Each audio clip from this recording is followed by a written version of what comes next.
नमस्कार,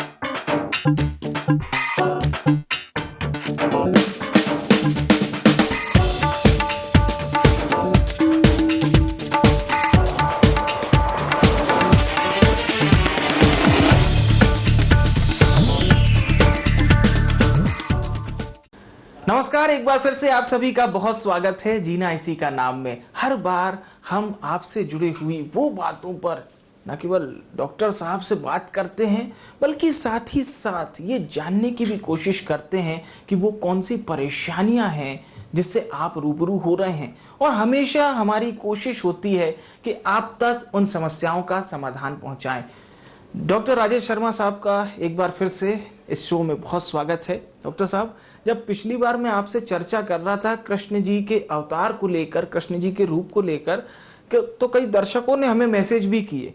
उन्हें न केवल ये शो पसंद आया, बल्कि वो ये भी जानना चाह रहे थे कि श्री कृष्ण जो हमें जीवन सिखाते हैं, पोलाइटनेस का, सरलता एक व्यक्ति के अंदर होनी चाहिए, ये सब कहते हैं, लेकिन इस सरलता से सफलता का रास्ता कैसे तय किया जा सकता है? सबसे पहले तो IND24 के सभी दर्शकों को जीना इसी का नाम है, इसमें बहुत बहुत स्वागत। और विवेक, जैसा आप कहते हैं कि श्री कृष्ण जी पे, श्री कृष्ण जी पे, श्री कृष्ण चेतना, और मैं ये दावे के साथ कह सकता हूँ कि हमारे दर्शक जिन्होंने गीता वचन किया है, जिन्होंने महाभारत पढ़ी है, जिन्होंने भागवत पढ़ी है, जो देखते हैं और कृष्ण जी को जो समझने का प्रयास करते हैं, जिन्होंने प्रयास किया है, तो सच में कृष्ण ही एक ऐसे हमारे गुरु हैं, हमारे अवतार हैं, हमारे भगवान हैं, जो जीवन के हर मौके पे, हर अवसर पे, जीवन की हर विपदा पे, हर आपदा में एक अवसर देखते हैं। वो जीवन प्रबंधन को बहुत बेहतरीन तरीके से आज के इस आधुनिक जीवन शैली के साथ में बताते हैं। ये वाकई ये उनकी दूरदृष्टि बोल सकते हैं कि हज़ारों साल पहले का कुरुक्षेत्र और उस वक्त अर्जुन की दुविधा को उन्होंने इस तरह से एक्सप्लेन किया है अर्जुन को कि वो सारी की सारी चीज़ें, जितने फार्मूले हैं, वो आज बिल्कुल प्रमाणिक हैं और सत्य सिद्ध होते हैं। और जहाँ तक बात आपने की है कि कृष्ण जी के जीवन को देखते हुए आपने देखा होगा कि कृष्ण जी कभी गुस्सा नहीं होते। वो कभी भी उनको जरासंध ने, जरासंध था जिसने गालियां दी थी जी, शिशुपाल ने उनको जो है लगातार जो है उनका अपमानित किया जी, और बुरा भला बोलता गया। क्या संभव है कि आप अपने आप को कृष्ण जी की जगह रख के देखो? स्वयं की शक्ति का जिसको एहसास हो, स्वयं की ताकत का जिसको एहसास हो, और आज की डेट में कोई मानव किसी की उंगली को भी सहन करता है क्या? बिल्कुल। अगर इस घटना को हम कंटेम्प्रेरी आज के किसी युग में माने, जिसमें कि मैं सक्षम हूँ हर तरीके से ताकत से और हर तरीके से, और एक व्यक्ति मुझे पता है कि मैं इसे पूरी तरह से मैं इसको मिटा सकता हूँ, मैं इसको बिल्कुल ठीक है। उसके बाद भी अगर कोई व्यक्ति जो है आपके स्वाभिमान को ललकार रहा है, खुलेआम जो है आपको अपने शब्दों से अपमानित कर रहा है, क्या रिएक्शन होगा आपका? हम तो आग बोबला हो उठते हैं, आपा खो बैठते हैं, और मजाल है कि कोई हमको जो है एक उंगली भी दिखा पाए, कोई भाषा का अभद्र भाषा का प्रयोग भी कर पाए। कैसे तिलमिला उठते हैं हम। दूसरे शब्दों में यह है कि कोई भी सामर्थ्यवान व्यक्ति है, कोई भी एक क्षमतावान व्यक्ति है, क्या उसके जीवन की शांति की कुंजी क्या किसी ऐसे कमज़ोर व्यक्ति के पास है जो उसके जीवन में जो है कुछ भी जहर घोल सकता है, उसके जीवन में अशांति ला सकता है, कुछ अपमानित शब्दों से, कुछ शब्दों मात्र से उसके जीवन में जो है उसको तहस नहस कर सकता है? हाँ, ये संभव है। आज की डेट में अगर विवेक देखते हैं जी कि कृष्ण जी के केवल इस घटना से हमें क्या लेसन मिलता है कि शिशुपाल को वो सुन रहे हैं, उसने एक बार अपशब्द बोले, दूसरी गाली, तीसरी गाली, चौथी गाली, सब कुछ जानते हुए भी जो है उसे बोलते हैं कि मैं एक और मौका देता हूँ, एक और मौका, मैं तुझे 99 मौके दूंगा। ठीक है, इससे यह चीजें निकलती हैं कि विनम्रता का साथ हम एक हद तक तो ना छोड़ें जी। आदमी आए और आप एकदम से आग बबले हो जाएं, ऐसा नहीं है। आप उसे पर्याप्त समय दें। अगर बीच में वो समझ में आ जाती है, उससे सिद्ध हो जाता है, तो वो शांति है, किसी का कुछ बिगड़ेगा नहीं। ठीक है, तो विनम्रता एक ऐसा आभूषण है, नम्रता एक ऐसा आभूषण है जिससे सब कुछ छुपाया जा सकता है। ये एक बहुत बड़ा लेसन हमको कृष्ण जी के इस एपिसोड से मिलता है। बिल्कुल बिल्कुल। मेरा अगला सवाल इसी से जुड़ा हुआ है। आजकल कहा जाता है कि स्टेटस में रहना चाहिए, बिल्कुल थोड़ा सा एरोगेंट फील करते रहना चाहिए, इससे रुबाब बढ़ता है, प्रभाव बढ़ता है। क्या आप मानते हैं इस बात को? क्योंकि हम जब भी आपसे रूबरू होते हैं, व्यस्तता के बावजूद भी हमने कभी आपके चेहरे पर शिकन नहीं देखी, कोई गुस्सा नहीं देखा। तो पोलाइटनेस के साथ में इस सक्सेस का एक सीधा क्या रिश्ता है? विवेक, ये बहुत ही एक सतही व्यक्तित्व की निशानी होती है कि जब आप कहते हो कि मैं अगर अपना प्रभाव, मैं मेरे समाज में, मैं मेरे दोस्तों के सर्कल में, मैं जहाँ उठता बैठता हूँ, 4 लोग बैठे हैं, अपनी अपनी बातें हो रही हैं, और मैं चाहता हूं कि सारे के सारे लोग मेरी तरफ आकर्षित हों। उनका ध्यान आकर्षण करने के लिए मेरे व्यक्तित्व में, मेरे शब्द कोश में, मेरे ज्ञान कोश में ऐसा है क्या कि मैं कुछ बातें कहूं और सबके सब उसे सुने। सारे के सारे दोस्त लगभग एक लेवल पे होते हैं, एक बौद्धिक लेवल होता है, एक प्रकार की इन्फॉर्मेशन। आज का तो युग है, सबके पास में इंटरनेट है, गूगल है। लगभग हम सब लोग जो हैं, चाहे कोई इंटरनेशनल इशू हो, चाहे कोई नेशनल इशू हो, चाहे कोई साइंटिफिक इशू हो, हमारा नॉलेज लगभग एक जैसा है। ठीक है, ट्विटर के माध्यम से, न्यूज़ के माध्यम से, व्हाट्सएप के माध्यम से, ऐसी कई यूनिवर्सिटीज़ हैं जो हमको रोज़मर्रा का जो है प्रेजेंट मोमेंट पे हमको जोड़ के रखती हैं। अब ऐसे में जो है, अगर आप चाहते हो कि मैं अपना कैसे, मैं इन्फ्लुएंस कैसे डालूं, मैं अपने इम्प्रेशन कैसे जमाऊं, तो आप क्या करोगे? आप कुछ लोग जो है अपने शरीर को कॉस्मेटिक लुक देने लगते हैं, थोड़ा सा स्टाइल कर ली, थोड़ा हेयर स्टाइल, ठीक है, थोड़े कपड़े वपड़े ठीक ठाक पहन लिए, ठीक है। बाहरी साधनों का सहारा लेके हम दूसरों को प्रभावित करना चाहते हैं, और अगर प्रभावित नहीं होते तो हमें इरिटेशन होती है। जब इरिटेशन होती है, जब कोई नहीं सुनता, तो हम थोड़े से लाउड हो जाते हैं। अपनी बात को मनवाने के लिए हमारी बॉडी लैंग्वेज थोड़ी उग्र हो जाती है। अक्सर देखा होगा, जब 4 दोस्तों में अगर किसी बात को लेकर अगर वाद विवाद होता है, तो कैसे आप ध्यान से देखिएगा उनकी बॉडी लैंग्वेज कैसी है। एकदम से तन्ना जाएंगे, भ्रिकुटियाँ तन जाएंगी, बिल्कुल आवाज़ जो है उनकी ऊंची हो जाएगी और ऊंची हो जाएगी और ऊंची, और उसके बाद जो है लगभग वो ऐसा लगता है जैसे झगड़ा हो रहा है इनका डिस्कशन नहीं हो रहा है, ये तो डिस्प्यूट में बदल गया। ठीक है, तो ये बहुत ही माइन्यूट सी चीज़ें हैं, और उसी में जो है जिसका व्यक्तित्व गहरा है, जिसके पास कैपेसिटी है, कैपेबल है, इंटेलेक्चुअल है, वो व्यक्ति, वो बुद्धिमान व्यक्ति चुपचाप रहता है। वो सब लोगों को उचका के, सब लोगों को जो है वो अपने सामान्य मानसिकता से हटा देता है। वो सबको जो है मजबूर कर देता है कि वो सामान्य से असामान्य, एबनॉर्मल हो जाए। क्योंकि एक व्यक्ति जो बेहतर निर्णय ले सकता है, वो केवल और केवल सामान्य स्थिति में ले सकता है, अगर उसका माइंड, उसका ब्रेन नॉर्मल है। जैसे वो उत्तेजित हुआ, जैसे वो हाइपर हुआ, उसके डिसीजन लेने की क्षमता बदल जाती है, उसके शब्दों का चयन बदल जाता है। एक आदमी जब बेचैन हो जाता है, हाइपर हो जाता है, क्रोधित हो उठता है, तो देखिए कैसे वाद विवाद बढ़ता है। एक पति पत्नी के बीच में इतना प्यारा रिश्ता होने के बाद भी अगर कहीं कोई छोटी मोटी चीज़ों में हो जाए, तो तू तड़ाक से लेके और पुरानी पुरानी बातें कैसे निकलती हैं, एक दूसरे को तकलीफ देने वाले शब्द, ऐसे बाण निकलते हैं मुख से जो इतना आहत कर देते हैं, और फिर वो जब शांत हो जाते हैं तो वो स्मृति में लिखित में आ जाते हैं। और 2 साल 3 साल के बाद में अगर फिर कहीं छोटा मोटा वाद विवाद हुआ, तो 4-5 साल पुराने संदूक से फिर वो शब्द निकलते हैं कि उस वक्त तुमने ऐसा बोला था, वैसा बोला था। तो कहने का अर्थात ये है कि आपके व्यक्तित्व में शांत मन, विनम्रता, ये वो आभूषण है जो अभ्यास से आते हैं। बिल्कुल। ये ऐसे ही नहीं आ सकते कि ये चलो ये तो विरासत में मिलते हैं। नहीं, आपके घर का वातावरण कैसा था, आपके संस्कार कैसे, आपको पढ़ाया क्या जाता है, आपको सिखाया क्या जाता है।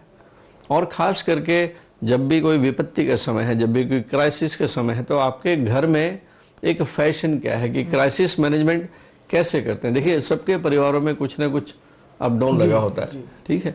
तो बच्चे जब बड़ा होते हैं तो अपने माँ बाप को देखते हैं, अपने बड़े भाई को देखते हैं कि कुछ भी ऐसी अगर कहीं कोई प्रतिकूल परिस्थिति आई थी तो पिता ने कैसा बिहेव किया था, माँ ने कैसा बिहेव किया था, बड़े भाई ने कैसे बिहेव किया था। तो ये ऐसी चीज़ें हैं जो अवचेतन मन में आने लगती हैं। बिल्कुल बिल्कुल। और बहुत अच्छा आपने इसको प्रोफेशनलिज्म से किस प्रकार से ये परिवार में भी लागू होना चाहिए इससे जोड़ा। और डॉक्टर साहब, एक सवाल ये भी है, क्योंकि मन आशंकाओं से भरा रहता है और यही सबसे बड़ी आज की परेशानी भी है, लेकिन इस परेशानी से पार पाने के लिए ही तो हम लोग बार बार सवाल करते हैं और आपसे पूछते हैं कि किस प्रकार से जीना इसी का नाम की पेशकश में कुछ नई बातें लाई जाए। डॉक्टर साहब, अगला सवाल यही है कि उन लोगों के लिए आपके पास क्या सीख और सलाह है जो थोड़े से नेगेटिव हो चले हैं, जिन्हें ऐसा लगता है कि यदि मैं पोलाइट रहूंगा तो लोग मेरा फायदा उठाएंगे, लोग मुझे उपयोग की वस्तु समझेंगे। मुझे तो ये बिल्कुल नहीं लगता, लेकिन आपका जो ये सवाल था जिसमें आपने ये कहा कि हाँ थोड़ा सा नेगेटिविटी बनी रहती है जी, जीवन में, कहीं ना कहीं कुछ आशंकाएं हैं जीवन में, कहीं ना कुछ संदेह है, कॉन्फिडेंस नहीं है। ये सारी की सारी चीज़ें अगर इसको जो है मतलब हम थोड़ा सा पीछे जाके देखते हैं तो आपने ऐसा क्या अभ्यास किया है कि आप में कॉन्फिडेंस आए, आपने ऐसी क्या तैयारी करी है कि हमेशा आपका जो आत्मविश्वास है वो लबरेज रहे। तो वहाँ आप पाओगे कि आपने तो विपदा के लिए, आपने उस वीक मोमेंट के लिए तो कभी तैयारी करी नहीं, विवेक, है ना। अगर एक बच्चा जो है एग्ज़ाम के पास आके घबरा जाता है, उसका मन जो है परीक्षा के समय में उसको उसकी हार्ट बीट बैठने लगती है, उसे डर लगने लगता है, ऐसे क्यों होता है? ऐसे इसलिए नहीं होता है कि उसकी प्रकृति वैसी है, ऐसे इसलिए होता है कि उसने साल भर जो है समय का सदुपयोग ना कर समय का दुरुपयोग किया। उस बच्चे का जीवन प्रबंधन ही खराब है, उस युवा का जीवन प्रबंधन ठीक नहीं है, वो समझदार नहीं है, वो दूरदृष्टिकोण वाला नहीं है, उसमें अनुशासन नहीं है। वो एक शॉर्ट टर्म के लिए कि जो अच्छा लग रहा है अभी इस वक्त भर उतना भर देखता है और उसके बाद जो है वो देख ही नहीं पाता कि उसके फ्यूचर में है क्या, वो एंटिसिपेट ही नहीं कर पाता। तो ऐसे में जो है तो काम चलेगा नहीं। आप बहुत जल्दी जो है जब भी कहीं थोड़ी भी प्रतिकूल परिस्थिति होगी तो घबरा जाओगे आप। एक फियर ऑफ फेलियर होता है जो बहुत ही भयानक होता है। आप फेल हुए नहीं हो अभी, लेकिन इस वहम से कि मैं फेल हो जाऊंगा तो क्या होगा। मुझे याद आ गया, आपने एक बार और इस पे बहुत अच्छी चर्चा की थी और आपने ये भी बताया था कि ये लक्ष्य से पहले का जो डर है ये भी एक छोटी बीमारी है, क्योंकि ये लोगों में घर करती चली जा रही है। जी देखिए, ये केवल और केवल आपके मनोभाव हैं। मनोभाव मतलब मेरे मन में आ गया कि अरे कहीं ऐसा होने से ऐसा तो नहीं हो जाएगा। हुआ ही नहीं है, जो घटा ही नहीं है अभी, जो फ्यूचर की गोद में है, जो फ्यूचर के भविष्य के गर्भ में है, आप उसको लेके आज चिंतित हो रहे हो और आज भी बिगाड़ रहे हो। आप वर्तमान क्षण में जो आपको करना है कर्म वो भी नहीं कर रहे और आप जो है भविष्य में आपके विचार पूरे जो हैं, जो घटे नहीं है उसके बारे में सोच के आप बेवजह खाम खा जो है आप घबरा रहे हो, तो आप तो कहीं के भी नहीं रहोगे। आप आज के भी नहीं हो और आप आने वाले कल के भी नहीं हो। तो ये स्वभाव है मनुष्य का, एक लैक ऑफ कॉन्फिडेंस। और इसमें मैं ये धीरे धीरे बिल्टअप होता है, धीरे धीरे आपकी पर्सनालिटी में आ जाता है, जहाँ पे जिसको कि आज का काम कल पे छोड़ने की आदत है। एक हल्का एटीट्यूड, अरे चलता है यार, है ना, होता है ना, टेकन फॉर ग्रांटेड, अरे चलता है, किसी चीज को गंभीरता से नहीं लेना जी, ठीक है। और अगर कोई ले रहा है तो उसका मखौल उड़ाना। तो धीरे धीरे करते करते आप देखोगे कि आपके सारे दोस्त यार किसी अच्छे ओहदे पे चले जाते हो, आप वहीं के वहीं निठल्ले रह जाते हो, आप एक साधारण जीवन जीने पे मजबूर हो जाते हो जी। और फिर कोसते हो कि जब चिड़िया चुग गई खेत अब पछताने से क्या होता है। बिल्कुल। तो ये जो चीज़ें हैं विवेक, हमारे जो बच्चे देख रहे हैं हमारे, ये उनके लिए आज आपने बहुत अच्छा प्रसंग छेड़ा इस चीज़ को लेके जी। कि वर्तमान क्षण ही है जो फ्यूचर बनाएगा, ठीक है। और ये बीता हुआ कल था जिसने आज रचा, जी, वाह। तो आज कैसा है, आज अगर अच्छा नहीं है इसका मतलब है कि आपका कल, आपने कल के साथ अच्छा व्यवहार नहीं किया होगा, आपने बीते हुए समय को बहुत ही निर्दयता पूर्वक बिताया होगा, और इसलिए आज समय आपको ऐसा समय दिखा रहा है, बिल्कुल, है ना। तो ये चीज़ें तो बड़ी स्पष्ट हैं कि ये जो वक्त है इसकी वैल्यू करना सीखें, इसकी वैल्यू करना सीखें, और श्रद्धा से, ईमानदारी से। और श्री कृष्ण बोलते हैं कि तेरा काम केवल कर्म करना है, रिजल्ट जो है वो मेरे ऊपर छोड़ दे, ठीक है, तू कर्म कर, तो फल की चिंता मुझ पे छोड़ दे, बिल्कुल बिल्कुल, सारे काम मुझे डेडिकेट कर। जी। तो अगर ऐसा बोलते हैं, अगर हम कोई काम करने से पहले आराधना करें अपने आराध्य की, अपने कृष्ण की आराध्य करें कि हे भगवान, ये कर्म मैं तेरे लिए ही कर रहा हूँ, उसे साक्षी मानते हुए कर्म करते समय हर पल अगर उसका विचार रहे, तो सबसे पहले तो वो सारे कर्म सत्कर्म में बदल जाएंगे, आपसे कोई दुष्कर्म होगा नहीं। यदि ईश्वर चिंतन हर वक्त आपके भीतर है, अगर कृष्ण चेतना आपके साथ जुड़ी हुई है, तो कैसे कोई खराब काम हो सकता है। वाह। और जब बेहतरीन काम होंगे तो उसका रिजल्ट तो बेहतरीन आएगा, जैसा बोएंगे वैसा काटेंगे। बिल्कुल, ये तो सिंपल सा मैथमेटिक्स है। ये बड़ी अच्छी आपने बात बताई। और जो भी दर्शक इस समय इस कार्यक्रम से जुड़े हुए हैं, तो बिल्कुल आप देख रहे होंगे एक नंबर भी फ्लैश हो रहा है, उस पर आप अपने मैसेज भी कर सकते हैं ताकि हम आपके सवालों के जवाब भी दें। डॉक्टर साहब, सवालों से याद आया, हम एक हमारे व्यूअर जो इस प्रोग्राम को देखते हैं, उनका ये कहना था कि जब हमने ओवर थिंकिंग को लेकर सवाल किया था, ओवर थिंकिंग से निपटना उनका कहना है कि एक बहुत जटिल समस्या है उनके लिए। उन्हें लगता है कि वो ओवर थिंकिंग से कभी नहीं निपट पाएंगे। विवेक, ये देखिए, थोड़ा सा बड़ा ही एक पतला सा हेयर लाइन फर्क हो जाता है एक ओवर थिंकिंग में और एक बौद्धिक व्यक्ति में, जी, है ना। देखिए, विचारों का तो आना जाना चलता रहेगा। विचार शून्य आदमी जो है केवल निद्रा के समय होता है, केवल निद्रा के समय होता है।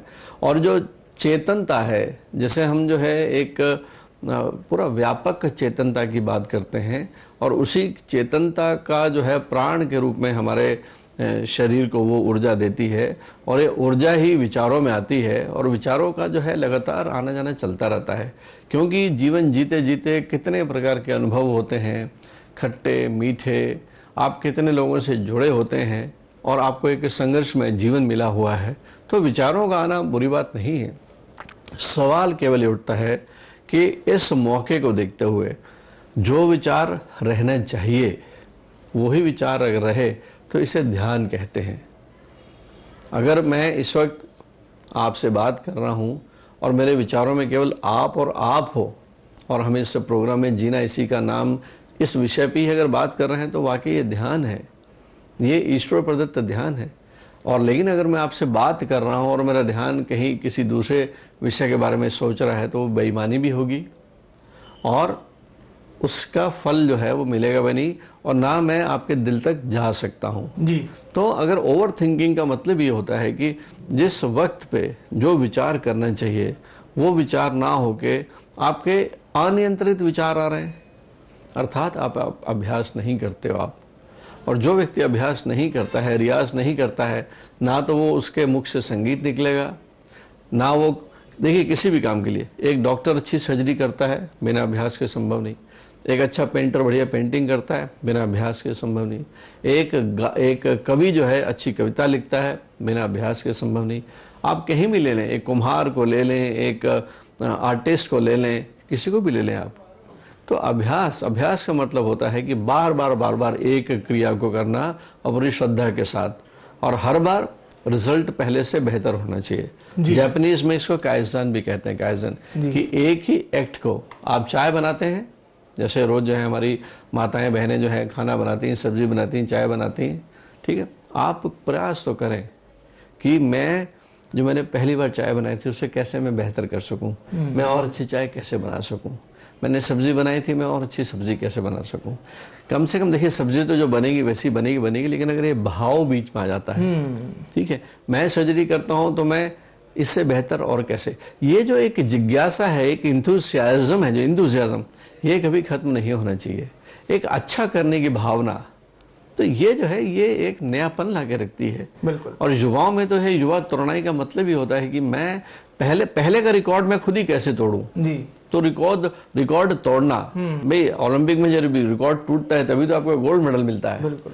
तो ये भावना के साथ हमेशा बने रहना चाहिए, तब यह ओवर थिंकिंग का सवाल नहीं हटता है। आपको आपका जो लक्ष्य है, आप जो सुबह सो के उठते हैं तो दिन भर का आपका जो रूटीन है वो आपके सामने होना चाहिए, ठीक है। आपको उसको प्रायोरिटाइज करें, प्रायोरिटाइज करके उसको समय दें।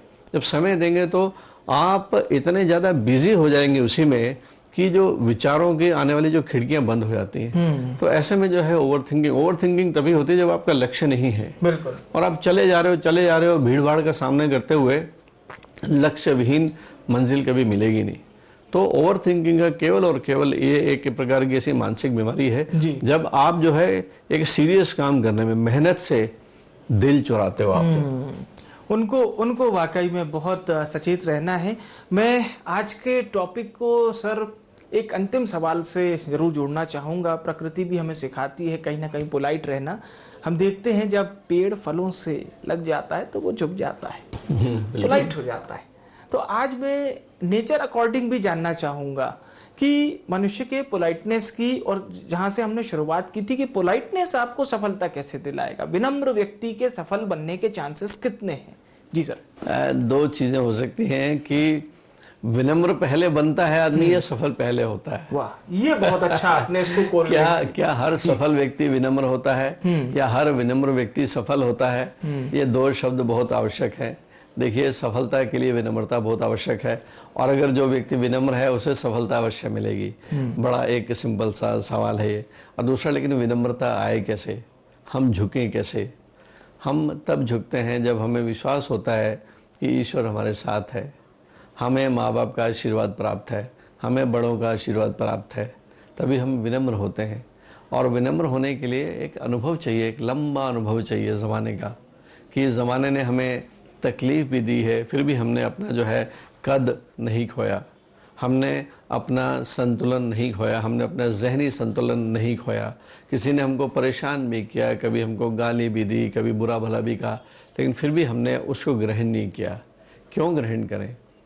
अगर आप मुझे गाली देते हैं और अगर आप मुझे कुछ बॉल देते हैं, अगर मैं कैच नहीं करता तो बॉल मेरे पास आई नहीं। आपने मुझे बुरा भला कहा, आपने गाली दी, मैंने नहीं स्वीकार करी, तो गाली मेरे पास तो आई नहीं। तो कहने का मतलब ये है कि ये एक शांत व्यक्तित्व की निशानी होती है।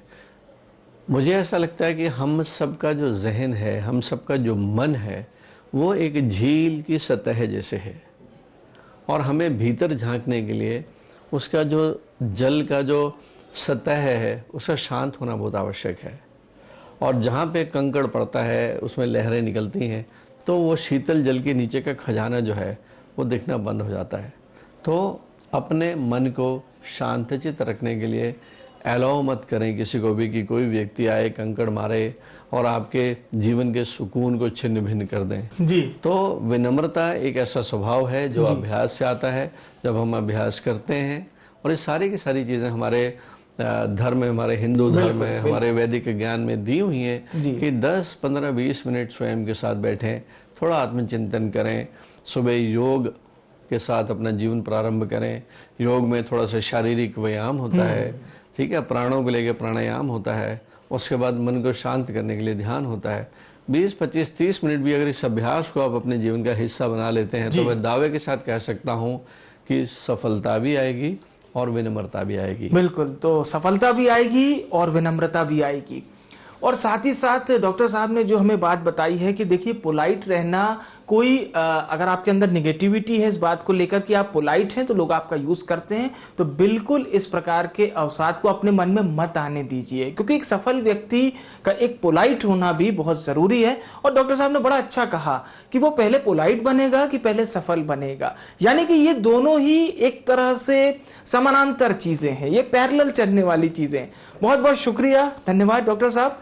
और आप भी बताइएगा कि अगली बार जीना इसी के नाम की कड़ी में आप कौन सा विषय सुनना चाहते हैं, जानना चाहते हैं, इस नंबर पर मैसेज कीजिएगा। तब तक के लिए मुझे यानी विवेक को दीजिए इजाजत। नमस्कार।